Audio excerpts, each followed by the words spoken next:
এক ঘর মানুষের সামনে আমার ঠোঁটে ঠোঁট ডুবিয়ে দিল ঈশান ভাইয়া। ভাইয়া বলছি কেন, উনি তো আমার স্বামী, আমার 6 মাসের স্বামী।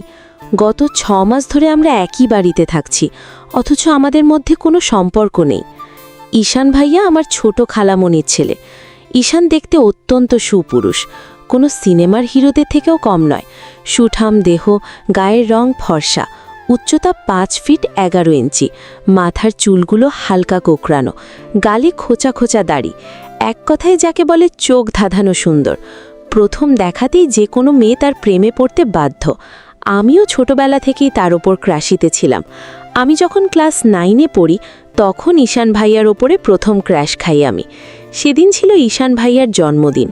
ঈশান ভাইয়া সেদিন ব্ল্যাক কালারের স্টোনের কাজ করা একটা পাঞ্জাবি পরেছিল, যার হাতা ছিল কোনোই অবধি গোটানো, মাথার চুলগুলো পেছন দিকে স্পাইক করা, হাতে কালো ডায়ালের ঘড়ি আর ঠোঁটে তার চিরাচরিত হাসি। এতেই সেদিন ঘায়েল হয়েছিলাম আমি, কিন্তু সেই সময় ভয়ে তাকে কিছুই বলতে পারিনি। তবে কলেজে ওঠার পর আমি নিজের মনের কথাটা আর চেপে রাখতে পারিনি। আমি ফিজিক্সে খুব কাঁচা ছিলাম, ঈশান ভাইয়া আবার ফিজিক্সে খুব ভালো ছিল। তাই আম্মু ঈশান ভাইয়াকে বলেছিল আমাকে একটু ফিজিক্সটা একটু দেখিয়ে দিতে। ঈশান ভাইদের বাসা যেহেতু আমাদের বাসা থেকে খুব বেশি দূরে নয়, তাই আমিও তাদের বাসায় পড়তে যেতাম। তখন আমি ইন্টার ফার্স্ট ইয়ারে পড়ি। সামনেই পড়ছিল ভ্যালেন্টাইন ডে। আমি মনে মনে ভাবলাম এই ভ্যালেন্টাইন ডেতেই আমি তাকে আমার মনের কথা বলে দিব, কিন্তু বুঝতে পারছিলাম না ঈশান ভাইয়াকে নিজের মনের কথাটা বলবো কিভাবে। বান্ধবীদের কাছ থেকে বিভিন্ন ট্রিপস নিয়েছিলাম শেষে, এবং শেষে ঠিক করলাম চিঠি লিখে আমি তাকে নিজের মনের কথা জানাবো। আর যেইভাবে সেই কাজ, পরের দিন আমার মনের সমস্ত অনুভূতি এক জায়গায় জড়ো করে তার জন্য লিখে ফেললাম বিশাল এক পত্র। আমি সেই চিঠিটা ভ্যালেন্টাইন ডের দিন ঈশান ভাইয়ার বইয়ের মধ্যে রেখে আসি, কিন্তু ঈশান আমার ভালোবাসা তো অ্যাকসেপ্ট করেইনি। উপরন্তু সেই চিঠি পড়ে সে আমার অনুভূতিগুলো নিয়ে মজা করেছিল। আমাকে বলেছিল আমি যেন তার থেকে দূরে থাকি আর কখনো যেন তার সামনে না যাই।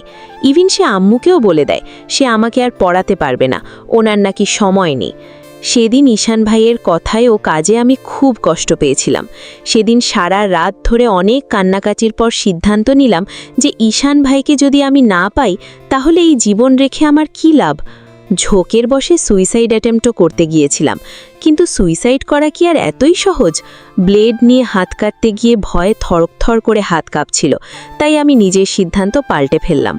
তারপর ফেসবুক, ইউটিউবে কিছু অনুপ্রেরণামূলক ভিডিও দেখে মনে মনে ভাবলাম ঈশান ভাইকে আমি ভুলে যাব, কিন্তু তার আর হলো কই।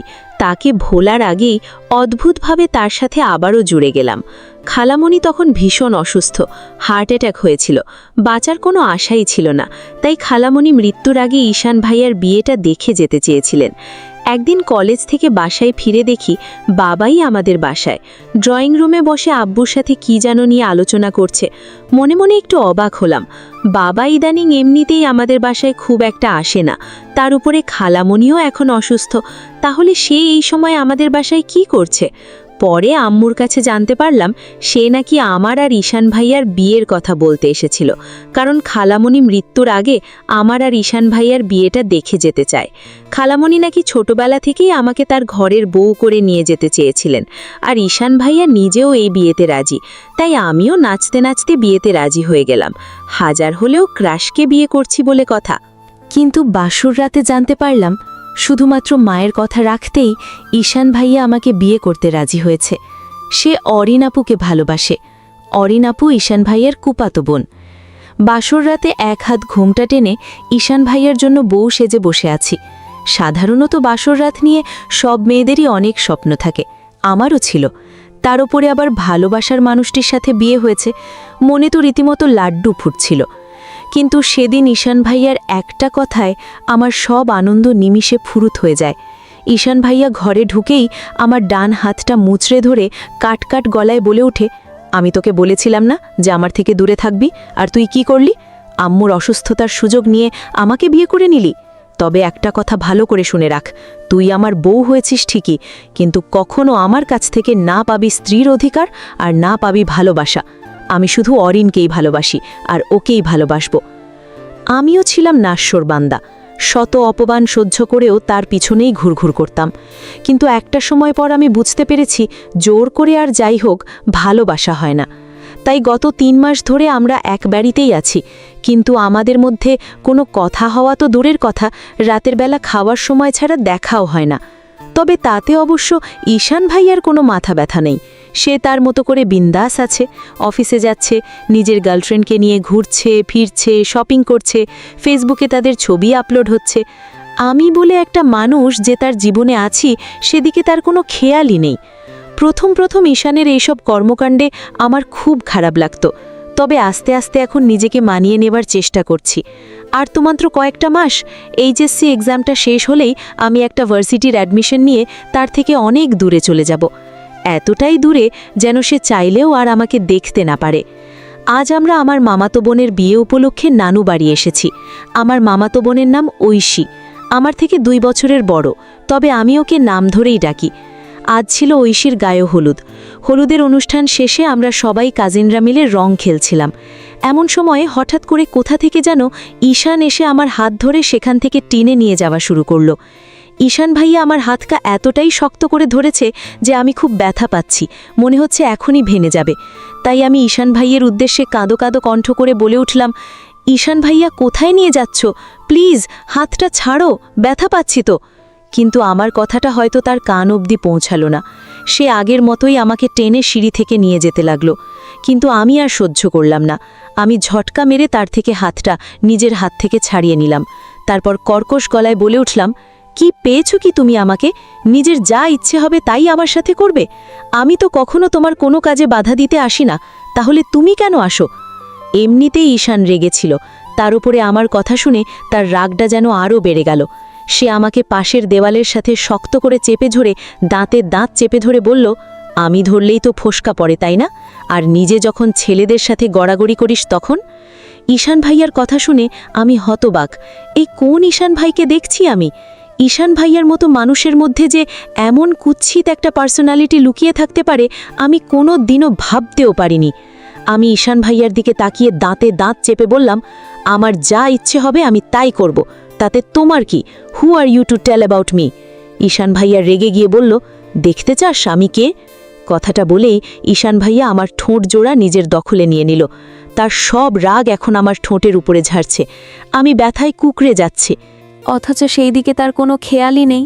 নিদারুণ যন্ত্রণায় নিজেকে ছাড়াতে ব্যর্থ হয়ে চোখটা বন্ধ করে খিচে পাথরের মতো দাঁড়িয়ে রইলাম আমি। কিন্তু একটু পর যা হলো তার জন্য আমি মোটেও প্রস্তুত ছিলাম না। হঠাৎ করে ঈশান ভাইয়া আমার কোমরটা জড়িয়ে ধরে পাগলের মতো আমার ঠোঁটটা কেস করতে লাগলো। ওনার স্পর্শে আমি বারবার কেঁপে উঠছি। আমি আর সহ্য করতে না পেরে নিজের শক্তি দিয়ে তাকে ধাক্কা মারলাম, কিন্তু তবুও সামনের শক্তিটাকে এক বিন্দুও টলাতে পারলাম না দেখে হঠাৎ করে ফুপিয়ে কেঁদে উঠলাম আমি।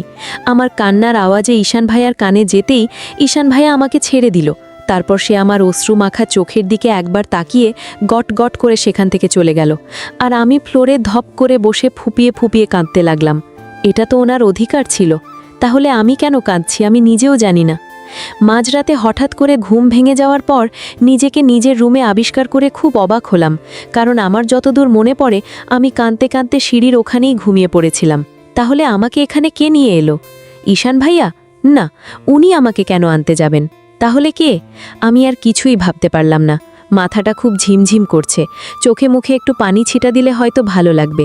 তাই বিছানা থেকে নেমে ওয়াশরুমের দিকে পা বাড়ালাম। ওয়াশরুমে আয়নায় নিজের ঠোঁটটার বেহল অবস্থা দেখে আমি কিছুটা আটকে উঠলাম। এই অবস্থায় কাল সকালে আমি কারো সামনে গিয়ে কিভাবে দাঁড়াবো? আমাকে এইভাবে দেখে মানুষ কি ভাববে? আমি একটা কথা বুঝতে পারছি না, সামান্য একটি বিষয় নিয়ে ঈশান ভাইয়া এত রেগে গেল কেন? সে তো আমায় ভালোবাসে না, তাহলে কেন সে এইসব সহ্য করতে পারে না? তাহলে কি ঈশান ভাইয়া মনে মনে আমাকে ভালোবাসে? না, এইসব আমি কি ভাবছি। ঈশান ভাইয়া হয়তো নিজের ইগো বজায় রাখতেই এই রকমটা করেছে, কারণ আলবি ভাইয়া আর ঈশান ভাইয়া তো আবার চির জনমের শত্রু। কথাগুলো ভাবতেই একটা দীর্ঘশ্বাস ফেলে ওয়াশরুম থেকে বেরিয়ে এলাম। রুমে এসে দেখি খাবারের প্লেট হাতে নিয়ে আলবি ভাইয়া রুমে প্রবেশ করেছে। আলবি ভাইয়া আমার মামাতো ভাই। আলবি ভাইয়াকে দেখে আমি তার দিকে তাকিয়ে মৃদুকণ্ঠে বললাম, আলবি ভাইয়া তুমি? হ্যাঁ আমি। আমি আর কিছুই বললাম না, চুপ করে আগের জায়গাতেই দাঁড়িয়ে রইলাম। আলবি ভাইয়া তার হাতে থাকা প্লেটটা আমার দিকে এগিয়ে দিয়ে বলল, এই নে, খাবারটা খেয়ে নে। রাতে তো কিছু না খেয়ে ঘুমিয়ে পড়েছিলিস, এখন নিশ্চয় ক্ষুধায় ইঁদুর দৌড়াচ্ছে। আলবি ভাইয়ার কথায় আমি মুচকি হেসে তার হাত থেকে প্লেটটা নিলাম। আমার সত্যি খুব ক্ষুধে পেয়েছে। আলবি ভাইয়া যে কি করে আমার সব প্রয়োজন বুঝে যায় কে জানে। আমি বেডে বসে খাবার খাচ্ছি আর আলবি ভাইয়া আমার সামনে সোফায় বসে আছে। আমার খাওয়ার মাঝেই আলবি ভাইয়া বলে উঠল, তোকে কতবার বলেছি ঠিক করে খাওয়া দাওয়া করবি, কথা শুনিস না কেন? আজকে তো অজ্ঞান হয়ে সিঁড়ির কাছে পড়েছিলি, আমি না দেখলে কি হতো বলতো? আলবি ভাইয়ার কথায় আমি তার দিকে তাকিয়ে কিঞ্চিত অবাক হয়ে বললাম, তার মানে তুমি আমাকে রুমে নিয়ে এসেছো? ও আচ্ছা, আর সবাই কোথায়? ঐশী, মিথি আপু, ইদি আপু, সাইম ভাইয়া, অনুভব ভাইয়া, ওরা কোথায়? সবাই ছাদে আড্ডা দিচ্ছে। রোহান ভাইয়া এসেছে, সাথে ওনার সেই সিঙ্গার বন্ধুও এসেছে। উনি 2টা গানও গেয়েছেন, আরও গাইবেন, বাট তোর জন্য আমার নিচে চলে আসতে হলো। আলবি ভাইয়ার কথায় আমি খানিকটা মন খারাপ করে বললাম, ইস, আমার জন্য তোমার গান শোনাটা হলো না, তুমি যাও, আমি খেয়ে নেব। তোকে এত বুঝতে হবে না, তুই চুপচাপ খাবারটা খা, তোকে নিয়ে কোনো বিশ্বাস নেই। আমি চলে গেলেই খাবারটা না খেয়ে ডাস্টবিনে ফেলে দিবি, তাই তোর খাওয়া শেষ হলেই আমি এখান থেকে যাব, তার আগে এক পাও নড়ব না। আমি আর কথা না বাড়িয়ে চুপচাপ খাওয়ায় মনোযোগী হলাম। হঠাৎ করে আলবি ভাইয়া বলে উঠল, উন্তি, তোকে একটা কথা বলি। আমি আলবি ভাইয়ার দিকে না তাকিয়েই জবাব দিলাম, বলো দেখি অন্তি। আমি খুব ভালো করেই জানি যে তুই ঈশানের সাথে ভালো নেই, তারপরেও শত অপমান সহ্য করেও কেন এই বাসায় পড়ে আছিস বলো তো? নিজের কথাটা তো একটু ভাব, এভাবে অন্য কারোর জন্য নিজের লাইফটা নষ্ট করার কোনো মানেই হয় না। আলভি ভাইয়ার কথায় আমি তার দিকে পূর্ণ দৃষ্টি নিক্ষেপ করে তাকিয়ে বললাম, জীবন চলার পথে সবসময় শুধু নিজের কথা ভাবলেই চলে না আলভি ভাইয়া, আশেপাশের মানুষগুলোর কথাও ভাবতে হয়। নিজের খুশির জন্য আমি যদি এখন ওই বাসা থেকে চলে আসি, তাহলে খালামণি, বাবাই, মামনি, বাবা, ওরা সবাই কত কষ্ট পাবে বলো তো? আমার কথায় আলবি ভাইয়া আনমনে বলে উঠল, তুই শুধু ওদের কষ্টটাই দেখলি অন্তি, এদিকে আরেকজন যে তোর বিহনে প্রতিটা মুহূর্তে ক্ষতবিক্ষত হয়ে যাচ্ছে সেটা দেখলি না। আমি আলভি ভাইয়ার কথার মাথামুন্ডু কিছুই বুঝতে পারলাম না, তাই তার দিকে ফ্যাল চোখে তাকিয়ে বলে উঠলাম, মানে আমার জন্য ক্ষতবিক্ষত হচ্ছে কে আবার? আমার কথায় আলভি ভাইয়া চকিত হয়ে আমার দিকে তাকিয়ে হালকা হেসে বলল, তোকে এ তো জানতে হবে না, তোর খাওয়া শেষ, আর এই নে, এই ওষুধটা খেয়ে নে। আমি আলভি ভাইয়ার দিকে জিজ্ঞাসানে দৃষ্টিতে তাকিয়ে বললাম, এটা কিসের ওষুধ? মাথা ব্যথার। তুমি কি করে জানলে আমার মাথা ব্যথা করছে? আমার কথার প্রতিউত্তরে আলভি ভাইয়া হালকা হেসে বলে উঠল, যাকে ভালোবাসি তার কষ্টটা বুঝতে পারবো না তো কি করে হয় বলো তো? মানে কিছু না, তুই রেস্ট নে, আমি এখন যাই। আলভি ভাইয়া দরজা অবধি যেতেই আমি পেছন থেকে বলে উঠলাম, ভাইয়া শোনো। আমার কথায় আলভি ভাইয়া পেছনে ফিরে আমার দিকে তাকিয়ে হাসি মুখে বলল, কিছু বলবি? আমি বললাম, আচ্ছা ঈশান ভাইয়া কোথায়, তুমি কি জানো কিছু? ঈশান ভাইয়ার কথা শুনে আলভি ভাইয়ার চোখের মুখের রং যেন মুহূর্তেই পাল্টে গেল। সে আমার দিকে তোজ চোখ মুখ শক্ত করে তাকিয়ে কাট গলায় বলল, আমি কি করে জানবো তোর ঈশান ভাইয়া কোথায়? কথাটা বলেই আলভি ভাইয়া গটগট করে আমার রুম থেকে চলে গেল। কিন্তু আলভি ভাইয়ার এই রুক্ষ হঠাৎ ব্যবহারে আমি মোটেও অবাক হলাম না, কারণ ছোটবেলা থেকেই দেখে আসছি ঈশান ভাইয়া আর আলভি ভাইয়া একে অপরকে একদমই সহ্য করতে পারে না। কিন্তু কেন সহ্য করতে পারে না, এই কারণটা আজও আমার কাছে অজানা। ঈশান ভাইয়ার আজকে আমার উপরে এত রাগ, কারণ এটাই, সে আমাকে বলেছিল আমি যেন আলভির থেকে দূরে থাকি, কিন্তু আমি তার কথা শুনিনি। সে তো আমায় ভালোবাসে না, তাহলে আমি কেন শুনব তার কথা? ল্যাম্প পোস্টের হলদে আলোয় রাস্তা দিয়ে আনমনে হাঁটছে ঈশান। নিজের কাজে আজ নিজেই খুব বিস্মিত হয়েছে সে। ঈশান আলভিকে সহ্য করতে পারে না ঠিকই, কারণ আলভির অভ্যেস সব সময় তার জিনিসের দিকে হাত বাড়ানো, যেটা একদমই পছন্দ নয় ঈশানের। আর আলভি যে অন্তিকে ভালোবাসে সেটা ঈশান আগে থেকেই জানত, কিন্তু দুর্ভাগ্যক্রমে তার বিয়েটা হয়ে যায় অন্তির সাথে। আলভি কাল থেকে চ্যালেঞ্জ করে আসছে যে সে অন্তিকে নিজের করেই ছাড়বে, অ্যাট এনি কস্ট। তাই সে অন্তিকে বলেছিল আলভির থেকে দূরে থাকতে, আর অন্তি তার কথা শোনেনি। তাই তার অন্তির উপরে খুব রাগ হয়, আর রাগের বশেই এই রকম একটা বাজে কাজ করে বসে সে। নিজের উপর এখন বড্ড বেশি রাগ হচ্ছে ঈশানের। সামান্য একটা বিষয় নিয়ে এতটা রিয়্যাক্ট না করলেও পারত সে। অন্তি নিশ্চয় তাকে খুব খারাপ ভাবছে, মেয়েটা কেমন ফুপিয়ে কাঁদছিল। কিন্তু সে এটা বুঝতে পারছে না যে আলভি অন্তিকে ভালোবাসলে তার এতে রাগের কারণটা কি। সে তো আর অন্তিকে ভালোবাসে না, তাহলে অন্য কাউকে ভালোবাসলে সমস্যাটা কি? ঈশান আর ভাবতে পারছে না, তীব্র অনুশোচনার আগুনে প্রতি মুহূর্তে যেন তাকে দগ্ধ করতে হচ্ছে। রাত বেশি হওয়ায় রাস্তায় মানুষ চলাচল নেই বললেই চলে। মাঝে মাঝে দুই একটা দ্রুতগামী গাড়ি তার পাশ ঘেঁষে ছুটে চলেছে নিজস্ব গন্তব্যে। ঈশান অনতি দূরে একটা টঙের দোকান দেখতে পেল। এই মুহূর্তে একটা সিগারেট ধরাতে পারলে বেশ ভালোই হতো, যদিও তার স্মোক করার অভ্যেস নেই। এমনিতে সে কোনোদিন সিগারেট ছুলেও পর্যন্ত দেখেনি। তবু আজ কেন জানি সিগারেটের ওই বিষাক্ত ধোঁয়া তার খুব গিলতে ইচ্ছে করছে। ঈশান কোথায় যেন শুনেছিল সিগারেটের ধোঁয়া নাকি মানুষের মনের বিষাক্ত অনুভূতিগুলোকে মুহূর্তে জ্বালিয়ে পুড়িয়ে শেষ করে দিতে পারে। সিগারেটের ধোঁয়া কি আজ পারবে ঈশানের মনের এই অনুশোচনার অনুভূতিকে জ্বালিয়ে পুড়িয়ে ভস্ম করে দিতে? রূপালী জানলার পর্দা ভেদ করে এক চিলতে সূর্যের আলো এসে পড়তেই ঘুমটা ভেঙে গেল আমার। দ্রুত আড়মোড়া ভেঙে বিছানায় উঠে বসলাম। খাটের উপর পাশের দেওয়ালে লাগানো দেওয়াল ঘড়িটার দিকে তাকিয়ে দেখলাম 10:32 বাজে। এত বেলা অবধি ঘুমিয়েছি, আর কেউ ডাকও দেয়নি আমাকে। সকালবেলার জন্য কত কি প্ল্যান করেছিলাম, ইস, সব মিস হয়ে গেল। আমি গাল ফুলিয়ে বিছানা থেকে নেমে ফ্রেশ হওয়ার জন্য ওয়াশরুমের দিকে পা বাড়ালাম। ওয়াশরুমের আয়নার সামনে দাঁড়িয়ে নিজেকে দেখতে পেলাম। আমার ঠোঁটের অবস্থা আগের থেকে অনেকটাই ভালো, ফোলা একদমই কমে গেছে। আমি খানিকটা অবাক হলাম, কারণ আমি তো কোনো ঔষধ লাগাইনি। তাহলে এত তাড়াতাড়ি এতটা সেরে গেল কিভাবে? যাই হোক, ওয়াশরুম থেকে একেবারে শাওয়ার নিয়েই বেরোলাম। বিছানায় থেকে চুল আঁচড়াচ্ছিলাম। হঠাৎ বেডসাইড টেবিলে একটা অয়েন্টমেন্ট টিউব দেখতে পেলাম, আর একটা চিরকুট। চিরকুটটা খুলে আমি বেশ অবাক হলাম। চিরকুটটায় গোটা গোটা অক্ষরে লেখা, কাল রাতের ঘটনার জন্য আমি সরি, এখানে তোর জন্য ঔষধ রেখে গেলাম, লাগিয়ে নিস।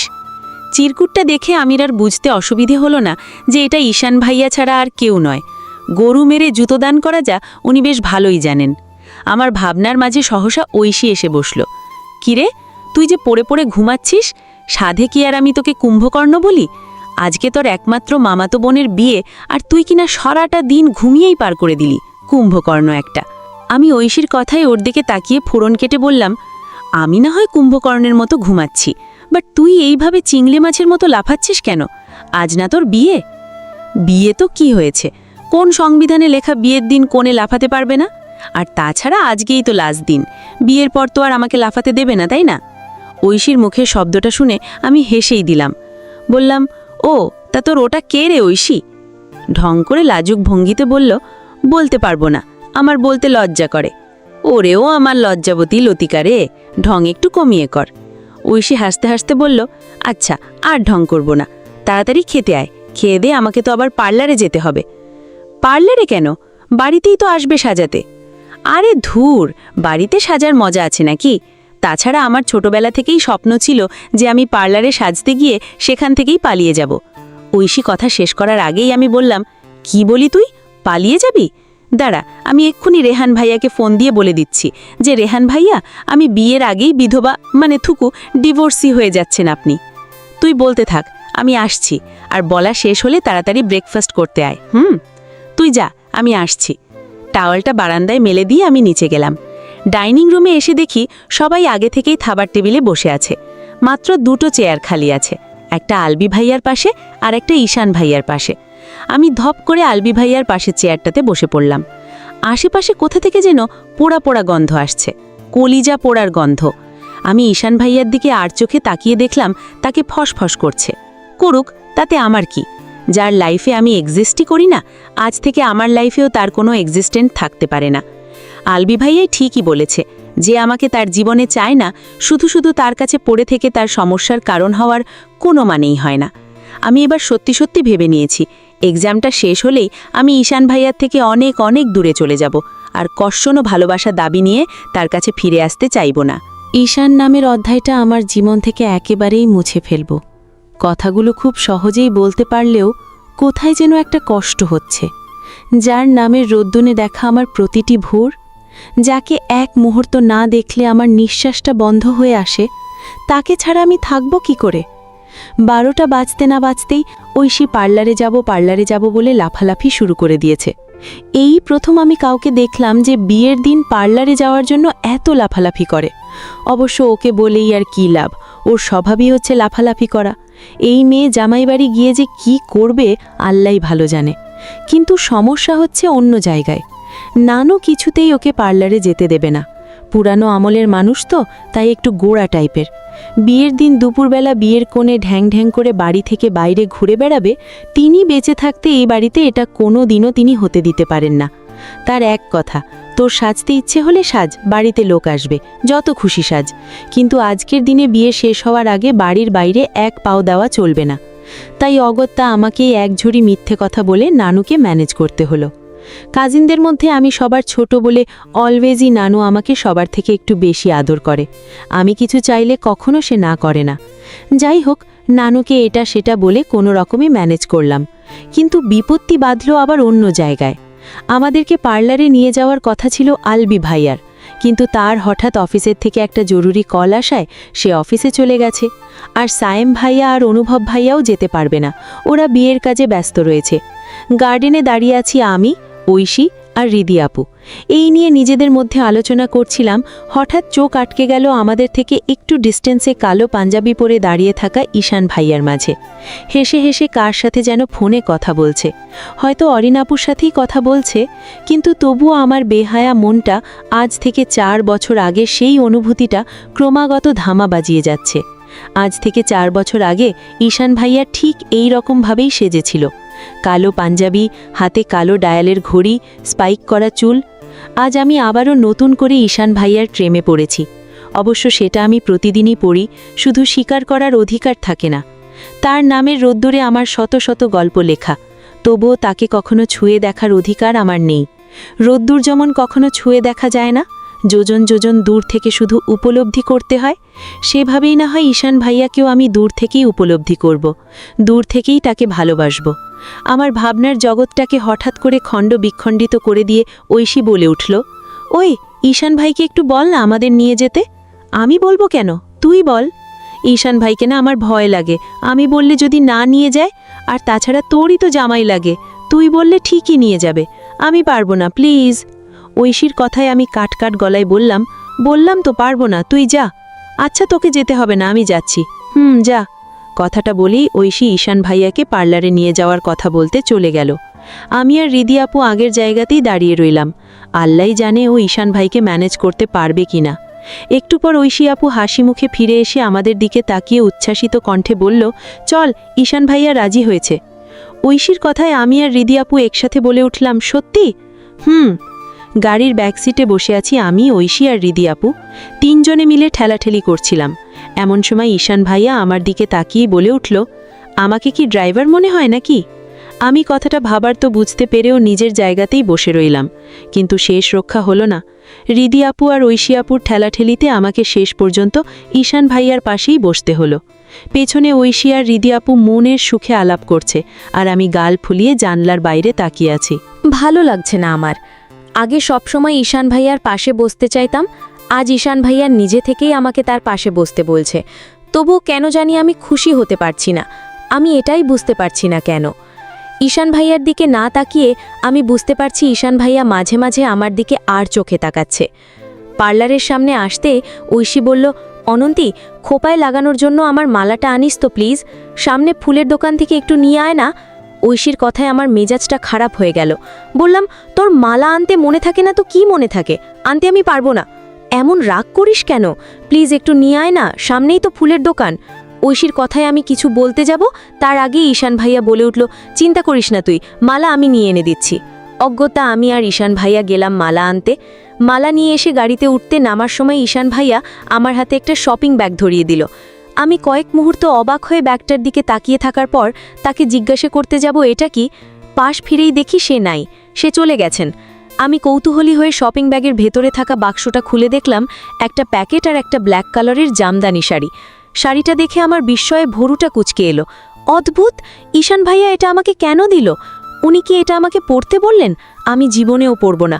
আমার ভাবনার মাঝেই ঐশী আপু পেছন থেকে এসে বলল, কিরে, আসতে এতক্ষণ লাগে, আর তোর হাতে এটা কিরে? আমি ওর কথায় শপিং ব্যাগটা ওর দিকে এগিয়ে দিলাম। ঐশী শাড়িটা দেখে বলল, ওয়াও, শাড়িটা তো খুব সুন্দর, ঈশান ভাইয়া তোকে দিল? আমি ভাবলেশীনভাবে উত্তর দিলাম, না, তোকে দিয়েছে, আমাকে কেন দিতে যাবে? আজ তোর বিয়ে না, তাই গিফট দিয়েছে। তাহলে তুই হাতে নিয়ে আসিস কেন? আমার জিনিস আমার কাছে দে না। মাইয়ার শখ কত, আমার জামাইয়ের দেওয়া শাড়ি নিতে চাই। পার্লার থেকে আসার সময় আমি আর ঈশান ভাইয়ার পাশে বসিনি, রিদি আপুকে ঠেলে ঠুলে ঈশান ভাইয়ার পাশে বসিয়ে দিয়েছি।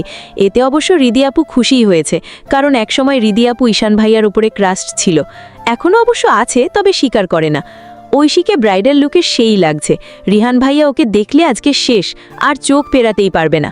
এই নিয়ে ঐশীর সাথে হাসাহাসি করছিলাম। হঠাৎ চোখ গেল সামনে মিরারের দিকে। দেখলাম ঈশান ভাইয়া মিরারের দিকে আমার দিকে রাগী চোখে তাকিয়ে আছে। অবশ্য তার রেডে থাকার কারণও আছে। আমি তার দেওয়া শাড়িটা পরিনি। যে আমাকে ভালোবাসে না তার দেওয়া জিনিস আমি কেন পরব? কিন্তু হঠাৎ একটা বিষয় বুঝতে পারছি না, ঈশান ভাইয়ার হঠাৎ করে আমার প্রতি এত দরদ উতলে পড়ছে কেন? বিয়ের আসরে আমি ঐশীর পাশেই বসেছিলাম। বরকনে 3 কবুল বলে বিয়ে সম্পন্ন হতেই সবাই একসাথে বলে উঠল আলহামদুলিল্লাহ। বর্তমানে আমরা কাজিনরাও ঐশী আর ফ্রেন্ড রোহান ভাইয়ার ফ্রেন্ডরা সবাই নবদম্পতির পিন্স মারতে ব্যস্ত। এইদিকে আমি আর তিশা আপু বরের জুতো লুকাতে ব্যস্ত। আমি গার্ডেনে দাঁড়িয়ে একটা জুতো হাতে নিয়ে ভাবছি কোথায় লুকানো যায়। হঠাৎ পেছন থেকে কেউ একজন বলল, হাই। আমি পেছন থেকে তাকিয়ে দেখলাম একটা ছেলে, রেহান ভাইয়ার ফ্রেন্ড মেবি। আমি তার দিকে তাকিয়ে হাসার চেষ্টা করে বললাম, হ্যালো, আপনি ঐশী ভাবির কাজেন না? আমার রেহানের ফ্রেন্ড, আমার নাম রাফিদ। আমি মনে মনে বললাম, তোর কাছে জানতে চাইছি তুই কে? তুই রেহান ভাইয়ার ফ্রেন্ড রাফিদ হস আর আমেরিকার প্রেসিডেন্ট হস, তাতে আমার কি? শালা খবিস। কিন্তু মুখে বললাম, ও তাই, তাহলে তো আপনি সম্পর্কে আমার বিআই সাহেব। তা বিআই সাহেব, বন্ধুকে রেখে আপনি এই অন্ধকারের মধ্যে ঘোরাঘুরি করতেছেন কেন? পরি দেখতে আসছি। কিছু বললেন? আপনি খুব সুন্দর, সেটা আমি জানি। আর কিছু বলবেন? আসলে রাফিদ নামের আপুটা কথা শেষ করার আগেই হঠাৎ করে আরেকটা ছেলে এসে রাফিদের কানে কানে কি যেন বলল। তারপর সে আমার দিকে তাকিয়ে বলল, কিছু মনে করবেন না। আমাকে এখন একটু যেতে হবে, আপনার সাথে পরে কথা বলবো। আমি ঠোঁট দুটো প্রশান্ত করে মাথায় এলিয়ে বললাম, যা। শালা, আপদটাকে বিদায় দিয়ে 2 পা পেছোতে হঠাৎ কারোর সাথে বাড়ি খেলাম। সামনে তাকিয়ে দেখি ঈশান ভাইয়া। আমি কিছু বলতে যাব, তার আগে ঈশান ভাইয়া বলে উঠল, আমার জুতা দে। আমি খানিকটা অবাক হয়ে বললাম, আমি তোমার জুতা পাবো কোথায়? তোর হাতে যে জুতা আছে ওটাই আমার জুতা। ঈশান ভাইয়ার কথায় আমি ভালো করে তার দিকে তাকালাম। চাঁদের আলোয় আবঝাবঝা দেখা যাচ্ছে। ঈশান ভাইয়া গোল্ডেন কালারের একটা শেরওয়ানি পরে আছে। রোহান ভাইয়ের সাথে সেম ডিজাইনের, মাথায় পাগড়ি আর পায়ে পাটি নাগরাই জুতা।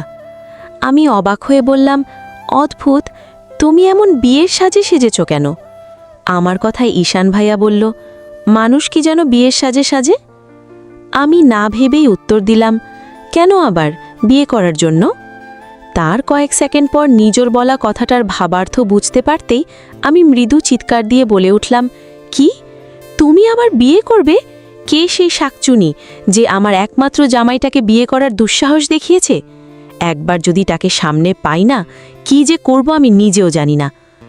আমার কথায় ঈশান ভাইয়া একরাশ বিরক্তি নিয়ে আমার দিকে তাকিয়ে বলল, ইডিয়েট। কথাটা বলেই সে একটা ঝটকা মেরে আমার হাত থেকে তার জুতাটা নিয়ে সে নিজের পথে হাঁটা দিল। আর আমি হ্যাবলাকান্তের মতো তার দিকে তাকিয়ে থেকে ঈশান ভাইয়া এই রকম সেজেছে কেন মনে মনে ভাবতেই লাগলাম। আমার ভাবনার মাঝেই হঠাৎ পেছন থেকে তিশা আপু বলল, তুমি না জিজুর জুতা নিয়ে এলে? কিন্তু জিজু তো দিব্যি জুতা পরে হেঁটে বেড়াচ্ছে। ওটা ঈশান ভাইয়ার জুতো ছিল। কি হবে, আর মন খারাপ করতে হবে না। এখন চল ঐশীদের কাছে যাই। চল। অবশেষে বিয়ের সমস্ত নিয়মকানুন খুব ভালোভাবে সম্পূর্ণ হলো। এবার ঐশীর বিদায় নেওয়ার পালা। বিদায়ের সময় ঐশী মামা, মামি, নানু, আলবি ভাইয়া সবাইকে জড়িয়ে ধরে অনেক কাঁদল। আমরাও কাঁদলাম, যদিও আমার বিয়ের সময় আমি একটুও কাঁদিনি। রাসের সাথে বিয়ে হচ্ছে সেই খুশিতে আমি আত্মহারা ছিলাম।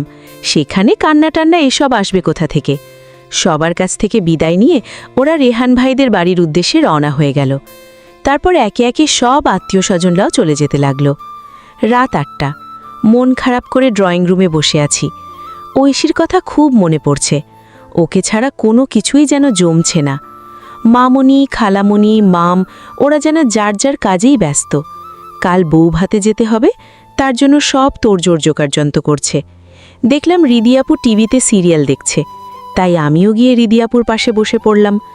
যদিও আমার খুব একটা সিরিয়াল দেখার অভ্যেস নেই। রিদি আপুর সাথে বসে সিরিয়াল দেখছিলাম, হঠাৎ ঈশান ভাইয়ার গলার আওয়াজ শুনে পেছন দিকে তাকালাম।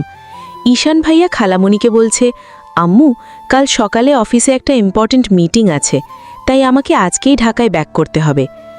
ঢাকায় ব্যাক করবি মানে? কাল ওর বউ ভাত, আর আজ তুই ঢাকায় ফিরে যাবি? আর তুই তো অফিস থেকে 7 দিনের ছুটি নিয়ে আসছিস। তাহলে ইটস ভেরি আর্জেন্ট আম্মু। আর ছুটি নিয়ে আসছিলাম, সেই ছুটি ক্যান্সেল হয়ে গেছে, কারণ এই মিটিংটা আমাদের কোম্পানির জন্য খুবই ইম্পর্ট্যান্ট, আর আমাকে ছাড়া এই মিটিংটা করা খুব সম্ভবও না। তাই আমাকে আজ রাতের মধ্যেই ঢাকায় ব্যাক করতে হবে।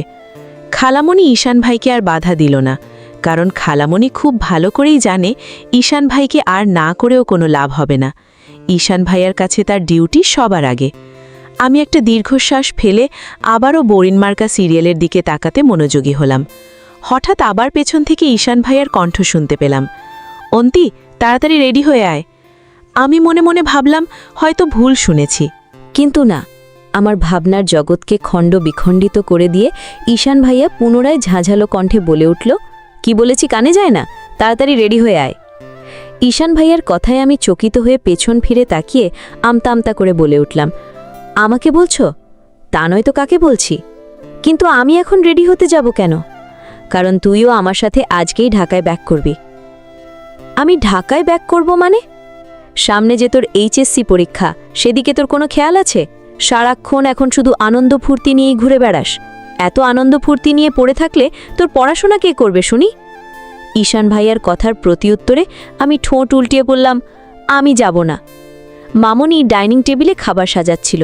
আমার কথা শুনে সে বলে উঠল, ঈশান যখন তোকে সাথে নিয়ে যেতে চাইছে, তুই যা। ছেলেটা একা গিয়ে কি করবে না করবে, কি খাবে না খাবে, আর তোর পড়াশোনাও তো আছে, সামনেই তো এক্সাম, তুই বরং ঈশানের সাথেই চলে যা। আমি জানতাম আম্মু ঈশান ভাইয়ার সাপোর্ট করবে। আমি মাঝে মাঝে এটা ভেবে পাই না যে ঈশান ভাইয়া আম্মুর ছেলে নাকি আমি আম্মুর মেয়ে। আর সাপোর্ট করারই কথা, ওরা তো আর জানে না আমাদের মধ্যকার সম্পর্কটা আর 10টা স্বামী স্ত্রীর মতো না। যাই হোক, ঈশান ভাইয়ার হাত থেকে বাঁচতে আমি এবার খালামণির কাছে গিয়ে কাঁদো কাঁদো কণ্ঠে বললাম, খালামণি, ঈশান ভাইকে বলো না আমি আজকে যাব না, আমি তোমাদের সাথে যাব। খালামণি কিছু বলার আগেই ঈশান ভাইয়া বলল, তুই যাবি না? তোর পড়াশোনা কে করবে বল?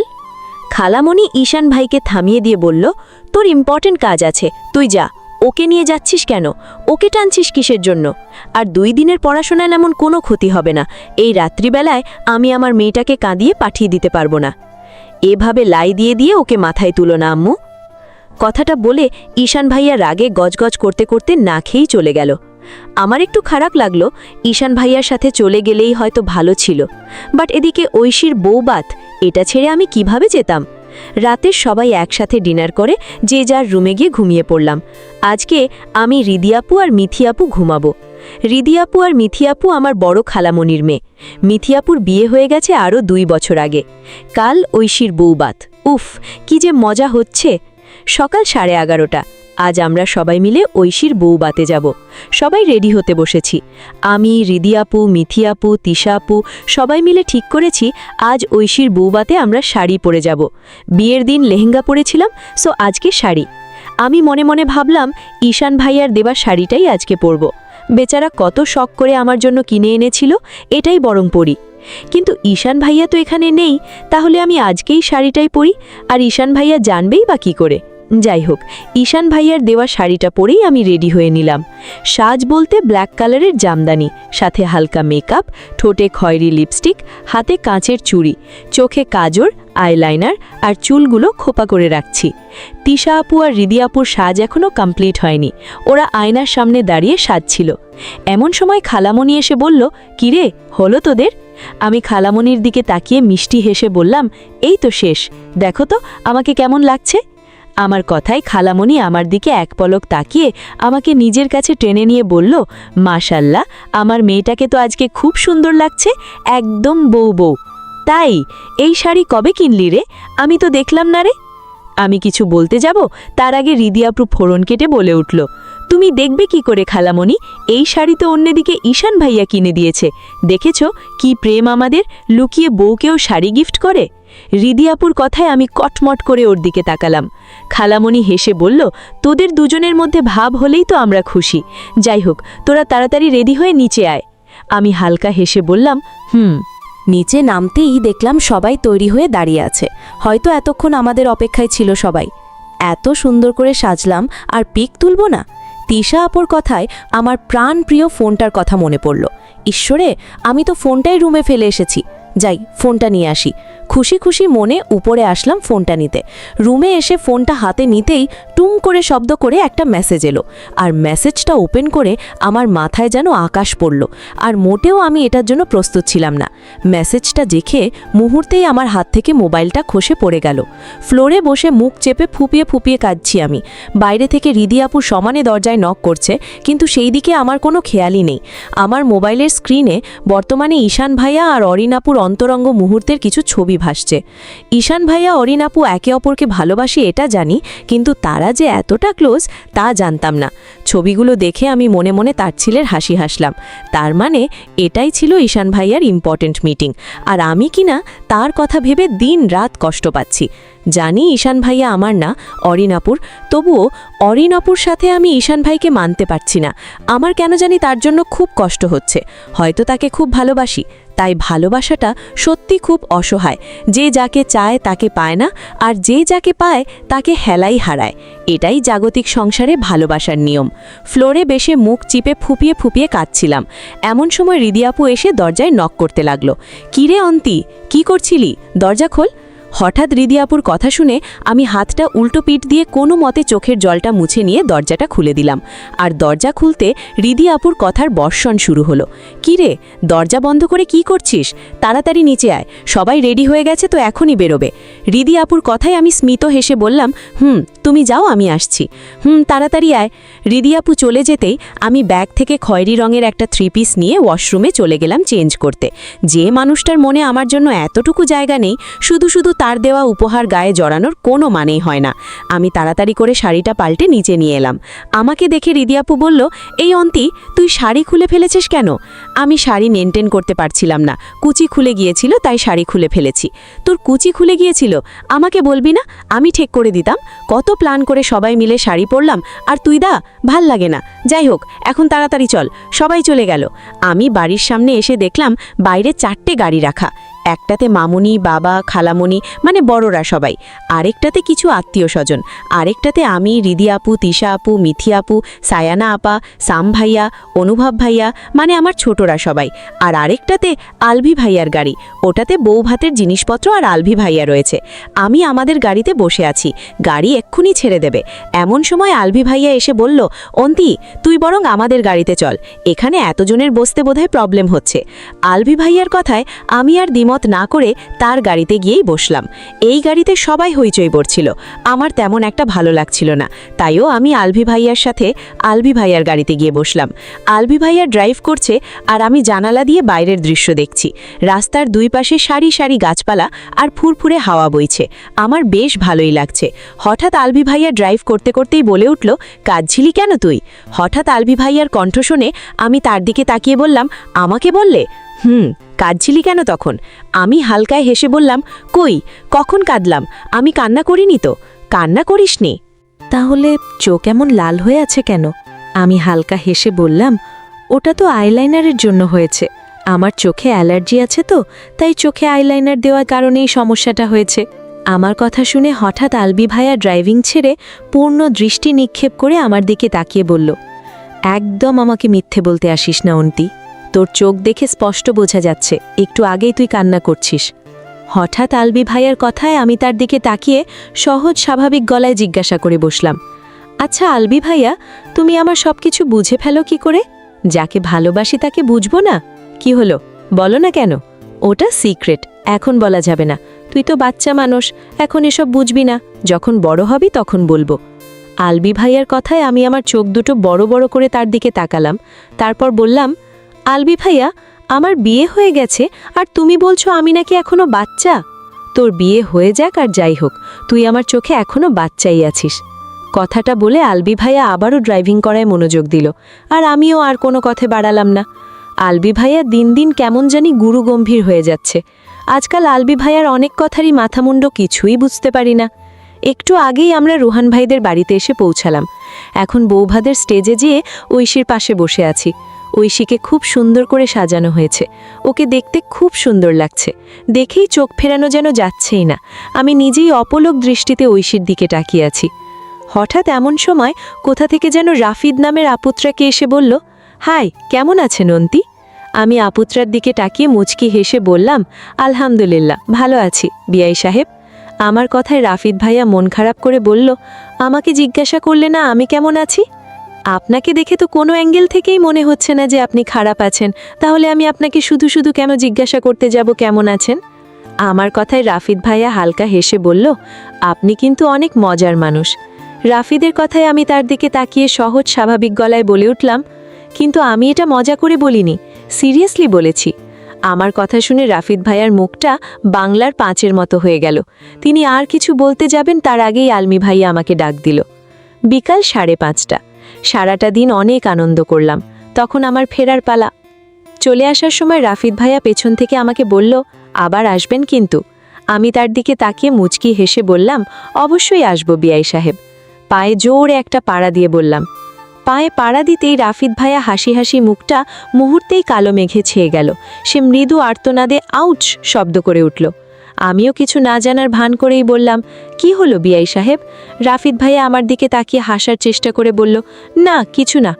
আমি তার দিকে তাকিয়ে ফুরফুরে গলায় বললাম, তাহলে আমি এখন আসি? রাফিদ ভাইয়া মাথা এলিয়ে বলল, মনে হয় বেচারা খুব বেশি ব্যথা পেয়েছে, এতটা জোরে পাড়া না দিলেও পারতাম। কেটে গেল আরও 2টা দিন। আমরা কাল বিকেলে নানুবাড়ি থেকে ঢাকায় ব্যাক করেছি। ঢাকায় ফিরে আমি ঈশান ভাইদের বাসায় এসেছি। আমাদের বাসায় যাইনি, সামনেই এক্সাম, আর এই বাসা ওই বাসা করে সময় নষ্ট করতে চাইছি না। আর ঈশান ভাইদের বাসা থেকে যেহেতু আমার প্রাইভেট কোচিং দুটোই কাছে, তাই এখানে থাকাটাই বেটার মনে হয়েছে। দুপুরবেলা বাসায় খাওয়া দাওয়া শেষ করে দিয়েছিলাম এক ঘুম। একটু আগেই ঘুম থেকে উঠলাম। ঘুম থেকে উঠে ফ্রেশ হয়ে মাত্রই মোবাইলটা নিয়ে বসেছি। দেখি একটু ফেসবুকে ঘেটে কি আছে। অনেকদিন ফেসবুকে যাওয়া হয় না। মেসেঞ্জারে বেস্টুর সাথে ঝগড়া করেছিলাম।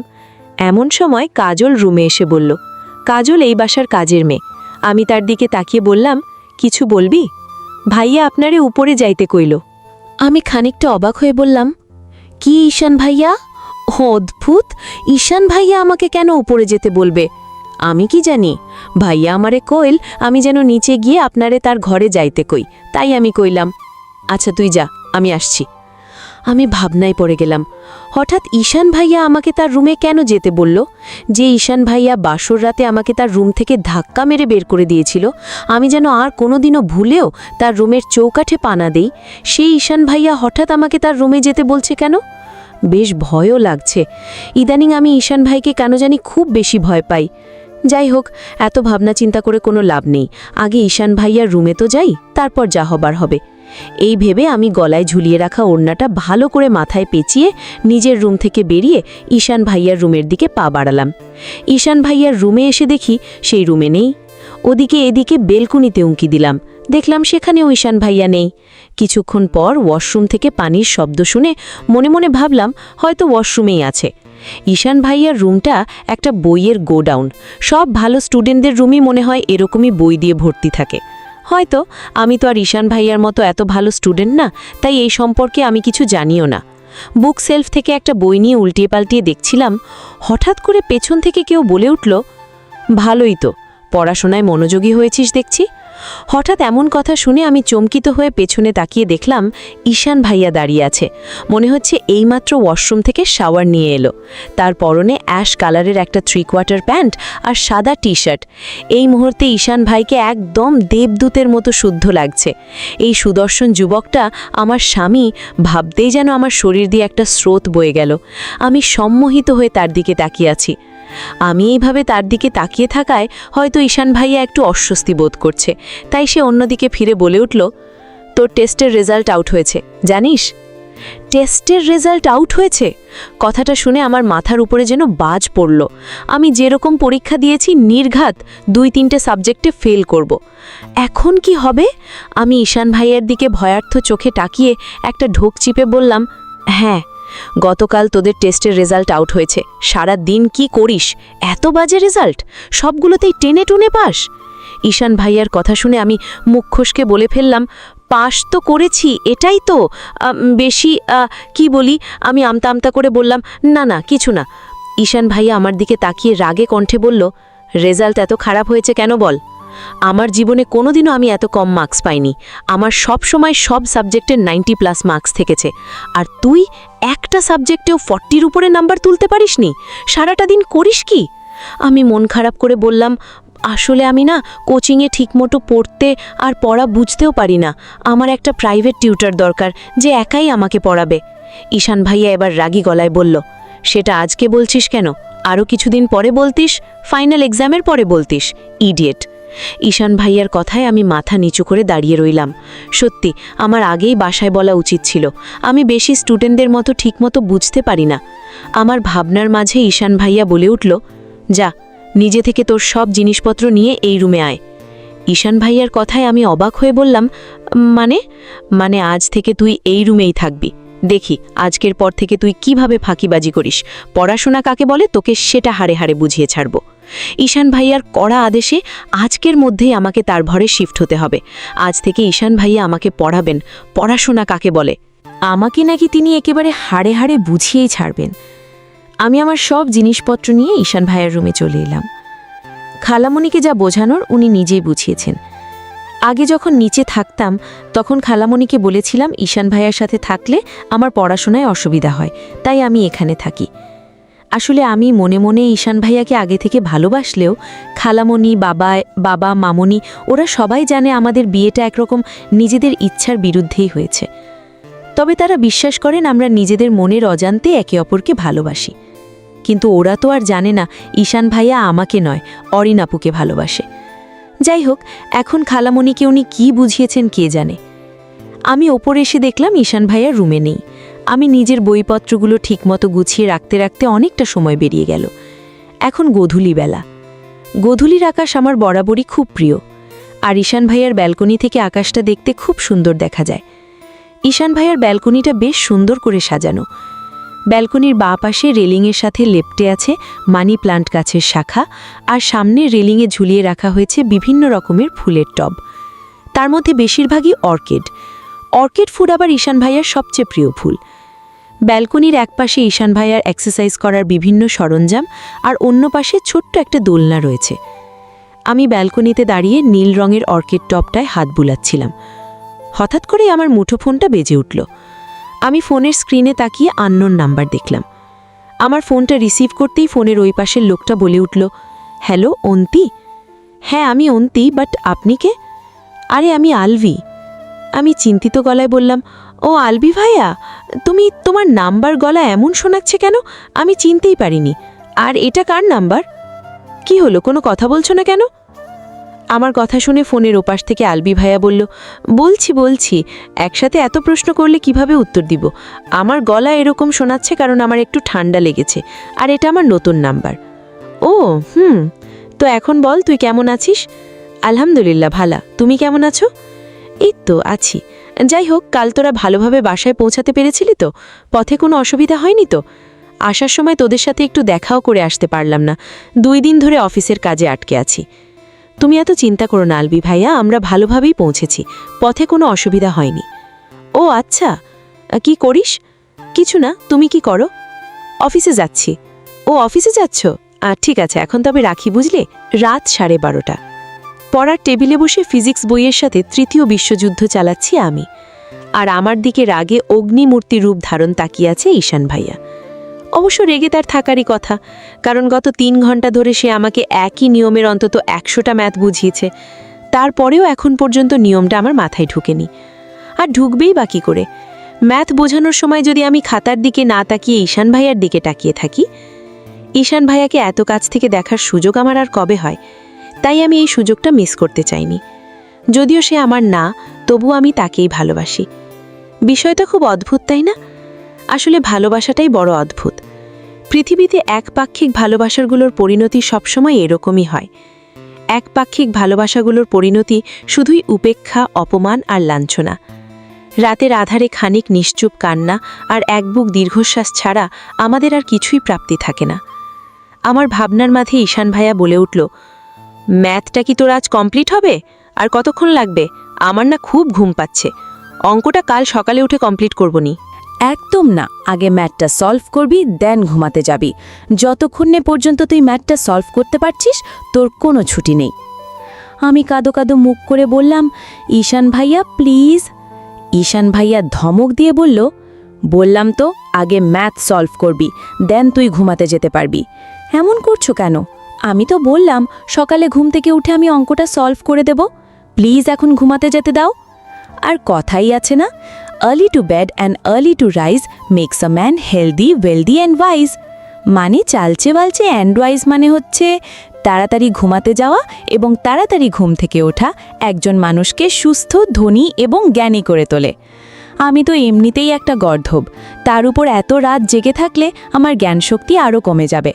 আর তাছাড়া আজকে সকালে একটা ম্যাগাজিনে পড়লাম রাতে দেরি করে ঘুমাতে গেলে নাকি অকাল মৃত্যুর আশঙ্কা বেড়ে যায়। আমার বাবার এত তাড়াতাড়ি মরে যাওয়ার ইচ্ছা নেই, সবে তো মাত্র বিয়েটা করেছি, লাইফে আরও কত কি করা বাকি। আমার কথা বলা শেষ হতেই ঈশান ভাইয়া আমার দিকে তাকিয়ে দাঁতে দাঁত চেপে বলে উঠল, অন্তি, আমি জানি তুই অতিরিক্ত বেশি কথা বলতে পছন্দ করিস, বাট তোর এই অতিরিক্ত বকবকানির জন্য যে আমি তোকে এখন একটা চটকানা মারব না তার কি সন্দেহ আছে? ঈশান ভাইয়ার মুখে থাপ্পড়ের কথা শুনে আমার বাম হাতটা অটোমেটিক্যালি আমার বাম গালে চলে গেল, কারণ ঈশান ভাইয়া যে কোনো মুহূর্তে আমার গালে চটকানা মারতে পারে, তাতে কোনো সন্দেহ নেই। কারণ ঈশান ভাইয়ার স্বভাবই এরকম, সবসময় দুর্বলের উপর অত্যাচার করা। না বাবা, আমি এখন আর ঈশান ভাইয়ার চটকানা খেতে চাই না। ফিজিক্স খাতাটার দিকে তাকিয়ে অনেকক্ষণ ধরে কলম কামাচ্ছি। হঠাৎ ঈশান ভাইয়া বলে উঠল, তাতে কি অঙ্কটা আজ রাতে তোর শেষ হবে? ঈশান ভাইয়ার কথা শুনে আমি ঠোঁট উল্টে কাঁদো কাঁদো মুখ করে তার দিকে তাকাতেই ঈশান ভাইয়া বলল, দে আমি করে দিচ্ছি, আর এবার ভালো করে মনোযোগ দিয়ে দেখ। আমি মুচকি হেসে খাতার কলমটা তার দিকে এগিয়ে দিলাম। ঈশান ভাইয়া আমাকে অঙ্ক বুঝাচ্ছেন আর আমি হাঁ করে তার দিকে তাকিয়ে আছি। কি সিগ্ধ লাগছে মানুষটাকে। আমাকে এভাবে তার দিকে তাকিয়ে থাকতে দেখে ঈশান ভাইয়া আমার চোখের সামনে তুড়ি বাজিয়ে ধমক দিয়ে বলে উঠল, তোকে আমি অঙ্ক বুঝাচ্ছি আর তুই হাঁ করে আমার মুখের দিকে তাকিয়ে আছিস? আমার মুখ কি ব্ল্যাকবোর্ড যে আমার মুখের দিকে তাকিয়ে আছিস? এদিকে মনোযোগ দে।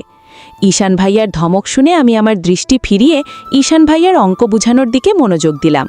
এবার ঈশান ভাইয়া আমাকে অঙ্কটা একবার বুঝাতেই আমি অঙ্কটা বুঝতে পারলাম। ম্যাথসটা সলভ করা শেষ হলে ঈশান ভাইয়া বলল, যা এখন গিয়ে ঘুমিয়ে পড়, আর কাল সকাল সকাল ঘুম থেকে উঠবি। আচ্ছা। কথাটা বলে খাটের কাছাকাছি আসতেই আমি আবার ঈশান ভাইয়ার কাছে ফিরে এলাম। আমাকে দেখে ঈশান ভাইয়া বলল, কি হলো? ঘুমাতে বললাম, যা ঘুমা। কোথায় ঘুমাবো? ঈশান ভাইয়া বিরক্ত হয়ে বলল, কোথায় ঘুমাবি মানে তুমি তো নিশ্চয়ই আমাকে তোমার খাটে শুতে দেবে না, তাহলে আমি কোথায় ঘুমাবো? তুই খাটে শুয়ে পড়, আমি সোফায় ঘুমাবো। আচ্ছা। আমি বিছানায় শুয়ে এপাশ ওপাশ করছি, আর ঈশান ভাইয়া সোফায় বসে ল্যাপটপ নিয়ে অফিসে কাজ করছেন। আমাকে এভাবে মুচড়ামুচড়ি করতে দেখে ঈশান ভাইয়া বলল, এই না বললি তোর খুব ঘুম পেয়েছে, তাহলে ঘুমাচ্ছিস না কেন? আসলে লাইট অন করা থাকলে আমার ঘুম আসে না। আমার কথার প্রত্যুত্তরে ঈশান ভাইয়া কিছু না বলে ল্যাপটপটা বন্ধ করে লাইটটা অফ করে ড্রিম লাইট অন করে সেও শুয়ে পড়ল। বেশ কিছু সময় পার হয়ে গেছে, আমার চোখে এখনও ঘুম বাবা বাজি ধরা দেয়নি। আসলে আমার একবার ঘুম ঘুম ভাবটা কেটে গেলে আর সহজে ঘুম আসতে চায় না। আমি ঈশান ভাইয়ার দিকে তাকিয়ে দেখলাম উনি ঘুমিয়ে পড়েছেন কিনা। ড্রিম লাইটের লালচে আলোয় দেখা যাচ্ছে ঈশান ভাইয়া কাঁধ ঘুরে উল্টো দিক হয়ে শুয়ে আছেন, তার মানে উনি ঘুমিয়ে পড়েছেন। এই ভেবে আমি বালিশের নিচ থেকে আমার প্রাণপ্রিয় মোবাইলটা বের করলাম। কাঁথা দিয়ে ভালো করে মাথা থেকে আমি মেসেঞ্জারে বেস্টোর সাথে চ্যাটিং করছিলাম। নানুবাড়ি যাওয়ার পর থেকে আর ওর সাথে ভালোভাবে কথাই হয়নি, তাই সে আমার উপর খুব রাগ করেছে, আর এখন আমি তার রাগ ভাঙাচ্ছিলাম। হঠাৎ করে কেউ এক টান দিয়ে আমার মাথা থেকে কাঁথাটা সরিয়ে ফেলল। আমি কে কে বলে ধরফরিয়ে বিছানায় উঠে বসলাম। পাশে তাকাতেই দেখি ঈশান ভাইয়া দাঁড়িয়ে আছে। আল্লাহ, এখন আমার কি হবে? ঈশান ভাইয়া আমার দিকে কটমট করে তাকিয়ে দাঁতে দাঁত চেপে বলল, এই না তোর খুব ঘুম পাচ্ছিল? ঘুমে চোটে একেবারে শহীদ হয়ে যাচ্ছিলি, তাহলে এখন না ঘুমিয়ে ফোন টিপাটিপি করছিলি কেন? এই রে, ঈশান ভাইয়া তো খুব রেগে গেছে, এখন আমি কি বলবো? তারপর আমি তার দিকে তাকিয়ে ভয়ে আমতা আমতা করে বললাম, না আসলে আমার কথা শেষ না হতেই ঈশান ভাইয়া টান মেরে আমার হাত থেকে মোবাইলটা নিয়ে নিল। তোর আর আসলে নকলে করতে হবে, সব সময় শুধু ফাঁকিবাজি। আজ থেকে যতদিন পর্যন্ত না তোর পরীক্ষা শেষ হয় ততদিন পর্যন্ত এই মোবাইল আমার কাছেই থাকবে। আর তোর কারোর সাথে কথা বলার দরকার হলে আম্মুর ফোন দিয়ে বলে নিবি। কথাটা বলেই ঈশান ভাইয়া আবার নিজের জায়গায় গিয়ে শুয়ে পড়লেন, আর আমি মেজাজ খারাপ করে বসে রইলাম। ঈশান ভাইয়া বললেন, শুয়ে পড়, কাল আবার সকাল সকাল ঘুম থেকে উঠতে হবে। জানি ঈশান ভাইয়ের কাছে মোবাইলটা এখন হাজারবার চেয়েও কোনো লাভ নেই, অগত্যা আমিও শুয়ে পড়লাম। ভোরবেলা ঘুমের মধ্যে উপলব্ধি করলাম আমার উপর দিয়ে বৃষ্টি হচ্ছে, তাই আমি ধরফড়িয়ে বিছানায় উঠে বসলাম। চোখ কোচলাতে কোচলাতে সামনের দিকে তাকিয়ে দেখলাম ঈশান ভাইয়া একটা পানির গ্লাস হাতে দাঁড়িয়ে আছে। তার মানে উনি আমার ঘুম ভাঙানোর জন্য আমার চোখে পানির ছিটা দিয়েছেন। আমি কত সুন্দর একটা স্বপ্ন দেখছিলাম, আর তুমি এভাবে আমার ঘুমটা ভাঙিয়ে দিলে। তোকে না আমি বেলা ওঠার আগে থেকে উঠতে বলেছি, আর তুই এখনো পড়ে পড়ে ঘুমাচ্ছিস? এখনো তো ভোরের আলো ফোটেনি। ভোরের আলো তো কি হয়েছে, ফজরের আজান তো দিয়েছে। এখন ঘুম থেকে উঠে ফ্রেশ হয়ে অজু করে ফজরের নামাজ পড়বি। নামাজ কালাম তো মনে হয় জীবনে কোনোদিন পড়িস না। দেন 1 ঘন্টা কোরআন শরীফ তেলাওয়াত করবি। কোরআন তেলাওয়াত করতে পারিস তো? 1 ঘন্টা কোরআন শরীফ পাঠ করে তারপর পড়তে বসবি। আমি নিচে আমার রুমে এসেছি শাওয়ার নিতে, কারণ উপরে ঈশান ভাইয়ার ওয়াশরুমে ঈশান ভাইয়া শাওয়ার নিচ্ছে। ওয়াশরুমে ঢুকে দেখি কলে পানি আসছে না, তাই আমি জামা কাপড় নিয়ে আবার ঈশান ভাইয়ার রুমে চলে এলাম। এতক্ষণে হয়তো ঈশান ভাইয়া গোসল শেষ হয়েছে। রুমে এসে দেখলাম ওয়াশরুমের দরজা খোলাই আছে, তাই আমিও তাড়াতাড়ি করে রুমে ঢুকে গেলাম, কারণ একটু পর আমাকে আবার কোচিং যেতে হবে। কিন্তু ওয়াশরুমের ভিতরে ঢুকে যা দেখলাম তা দেখার জন্য আমি মোটেও প্রস্তুত ছিলাম না। শাওয়ারের নিচে অর্ধনগ্ন অবস্থায় মাথা নিচু করে ঈশান ভাইয়া দাঁড়িয়ে আছে। আমি তাকে এভাবে দেখে একটা চিৎকার দিয়ে উঠলাম। আমার চিৎকার শুনে ঈশান ভাইয়া এসে হাত দিয়ে আমার মুখ চেপে ধরলেন। এভাবে চিল্লাচ্ছিস কেন? কানে তালা লেগে গেল? চুপ কর। ঈশান ভাইয়ার মুখে হাত দিয়ে রাখায় আমি কথা বলতে পারছি না, তাই মু শব্দ করছি। ঈশান ভাইয়া রেগে বলল, কি মু করছিস? আমি চোখের ইশারায় ঈশান ভাইয়াকে আমার মুখ থেকে হাতটা সরাতে বলতেই সে আমার মুখ থেকে তার হাতটা সরিয়ে বলল, উফ সরি। আমি একটা মুচকি হাসি দিয়ে ওয়াশরুম থেকে চলে আসতে নিলে পেছন থেকে হেঁচকা টানে তার কাছে আনলো, যার ফলে আমার পিঠ গিয়ে বাড়ি খেলে ঈশান ভাইয়ার বুকের সাথে। ওনার সাথে আমিও ভিজে একাকার হয়ে যাচ্ছি। ঈশান ভাইয়া আমার চুলে মুখ ডুবিয়ে দাঁড়িয়ে আছেন, তার সাথে আমিও আড়ষ্ট হয়ে দাঁড়িয়ে আছি। এই মুহূর্তে আমার মধ্যে অদ্ভুত একটা অনুভূতি হচ্ছে। আমি শত চেষ্টা করেও নিজের জায়গা থেকে এক বিন্দুও নড়তে পারছি না। একটু পর হঠাৎ তার কিছু একটা মনে পড়তেই ঈশান ভাইয়া আমাকে ছেড়ে দিয়ে মাথা নিচু করে ওয়াশরুম থেকে বের হয়ে গেলেন। যাওয়ার সময় শুধু বললেন, তুই চেঞ্জ করে নে, আমি পরে আসছি। ডাইনিং টেবিলে আমি, খালামণি, ঈশান ভাইয়া একসাথে বসে ব্রেকফাস্ট করছি। আজ বাবাই বাসায় নেই, বাবাই অফিসের একটা কাজে কালই ঢাকার বাইরে গেছেন। খাওয়ার সময় খালামণি আমাকে উদ্দেশ্য করে বলল, অন্তি, আজ থেকে আর ঈশানকে তুই ঈশান ভাইয়া বলে ডাকবি না, শুধু ঈশান বলে ডাকবি। খালামণি, কি বলছো তুমি? ঈশান ভাইয়াকে ভাইয়া বলে ডাকাটা তো আমার জন্মের পর থেকে অভ্যেস পাল্টাতে হবে, কারণ তোরা এখন স্বামী স্ত্রী। আর ঈশান, তুইও অন্তিকে আর তুই তো তাই করবি না, এখন থেকে তুমি বলে ডাকবি। তুমি বলতে হবে কেন? ও আমার থেকে 7 বছরের ছোট, আমি ওকে তুমি বলে ডাকতে পারবো না? তুমি তো কি হয়েছে, ও এখন তোর স্ত্রী, তোর অর্ধাঙ্গিনী। স্ত্রীকে সম্মান করতে শেখ। খালামণির কথার প্রতি ঈশান ভাইয়া আর কিছু বললেন না, চুপচাপ খাবার খেতে লাগলো। আমিও চুপচাপ খাচ্ছি। খাওয়া শেষ হলে আমি খালামণিকে উদ্দেশ্য করে বললাম, খালামণি, আমার নাস্তা করা শেষ, আমি কোচিংয়ে গেলাম, একটু ওয়েট কর, আমিও আসছি, তোকে ড্রপ করে দেব। ঈশান ভাইয়ার কথার প্রতি আমি কিছু না বলে শুধু মুচকি হেসে উপরে ঈশান ভাইয়ার রুমে চলে এলাম। রুমে এসে রেডি হয়ে বইপত্র নিয়ে আমি কোচিংয়ের উদ্দেশ্যে বেরিয়ে পড়লাম। রাস্তায় দাঁড়িয়ে রিকশার জন্য অপেক্ষা করছিলাম। বেশ কিছুক্ষণ ধরে অপেক্ষা করছি, কিন্তু এখনও কোনো রিকশার দেখা মেলেনি, তাই বিরক্ত হয়ে এদিক ওদিক তাকাচ্ছি। এমন সময় পেছনে থেকে ঈশান ভাইয়া এসে বলল, তোকে না একটু ওয়েট করতে বললাম, তুই ওয়েট না করে চলে এলি কেন? চল, গাড়িতে চল। তোমাকে অত ভাবতে হবে না ঈশান ভাইয়া, আমি একাই যেতে পারবো। আর তাছাড়া এর আগে তো আমি একাই যেতাম। আগের একা যেতি সেটা ঠিক আছে, বাট এখন থেকে আর যাবি না। এখন থেকে যেহেতু তুই আমার রেসপন্সিবিলিটি, সুতরাং আমি তোকে ড্রপ করে দেব, কারণ আমি আমার কর্তব্যে কোনো খামতি রাখতে চাই না। আমি ঈশান ভাইয়ার কথায় কিছু না বলে চুপচাপ তার গাড়িতে গিয়ে বসলাম। ঈশান ভাইয়াও চুপচাপ এসে ড্রাইভ করতে শুরু করলো। তারপর কলেজে আসার আগ পর্যন্ত তার সাথে আমার আর কোনো কথা হয়নি। কলেজের সামনে এসে গাড়ি থেকে নামার সময় আমি ঈশান ভাইয়ার দিকে তাকিয়ে মৃদু কণ্ঠে শুধু বললাম, আসি। থুম। কোচিং ক্লাসে এসে আমি বেস্টুর পাশের সিটটাতে বসেছি, কিন্তু ম্যাডাম আমার উপর প্রচণ্ড রেগে আছে, ভুলেও আমার দিকে তাকাচ্ছে না। সে ঋতুর দিকে মুখ ঘুরিয়ে বসে আছে। জাতি আর ঋতু হচ্ছে আমার বান্ধবী, কিন্তু জাতির সাথে আমার সখ্যতাটা একটু বেশি। আমি জাতির হাত ঝাঁকিয়ে ঠোঁট উল্টে বললাম, ওই কথা বলছিস না কেন? আমার কথায় জাতি আমার দিকে তাকিয়ে বলল, কে গো আপনি মহাশয়া? আপনাকে তো আমি চিনতে পারছি না। জাতির কথায় আমি তার দিকে চোখ ছোট ছোট করে তাকিয়ে ঠোঁট উল্টে বললাম, ঢং করিস? আমি ঢং করি? তাই না, ঢং তো করিস তুই। আমি আবার কি করলাম? কি করলি মানে? আমি এই কয়েকদিন ধরে তোকে এতবার করে ফোন করতেছি, আর তোর ফোন ধরার সময় নেই, আর ধরলেই 2 মিনিটের মধ্যে রাখি শুরু করে দিস। আসলে খুব ব্যস্ত ছিলাম, বুঝিস তো, বিয়ে বাড়ি বলে কথা। সেটা না হয় মানলাম, এতদিন ঐশী আপুর বিয়ের জন্য ব্যস্ত ছিলি, তাই বেশি কথা বলতে পারিসনি। বাট কাল দুপুরে আমি নিজে থেকে তোকে নক দিলাম, তুই রিপ্লাই না দিয়েই অফলাইনে চলে গেলি। রাতেও সেম কাজ করলি। রাতে তোকে একটা ইম্পর্ট্যান্ট কথা বলার জন্য ফোন দিলাম, আর তুই ভিডিও কল দেওয়ার কথা বলে উধাও হয়ে গেলি। জানিস, আমি তোর জন্য রাত 3:30 অবধি জেগেছিলাম। আমার যে কাল তোর ওপর কী পরিমাণ রাগ উঠছিল আমি তোকে বলে বোঝাতে পারবো না। এই কান ধরছি, প্লিজ ক্ষমা করে দে। আমার কান ধরা দেখে জাতি মিষ্টি হেসে বলল, আচ্ছা, ক্ষমা করে দিলাম, বাট তোর ফোন কোথায়? সকালে এতবার করে ফোন করলাম, শুধু সুইচ অফ বলে। আমি যেদিকে মন খারাপ করে বললাম আমার ফোনটা ঈশান ভাইয়া নিয়ে নিয়েছে, তাই তো আমি রাতে তোকে আর কল দিতে পারিনি। ঈশান ভাইয়া তোর ফোন কেন নিয়েছে? জাতির কথা প্রতি আমি কিছু বলতে যাব, তার আগেই সুজিত স্যার ক্লাসে প্রবেশ করলেন। উনি আমাদের ইংলিশ স্যার, খুব কড়া। ওনার ক্লাসে কথা বললে তিনি সোজা তাকে ক্লাস থেকে বের করে দেন। কোচিং শেষ করে কলেজের গেটের কাছাকাছি আসতেই ঋতু বলল, ওই দেখ ঈশান ভাইয়া।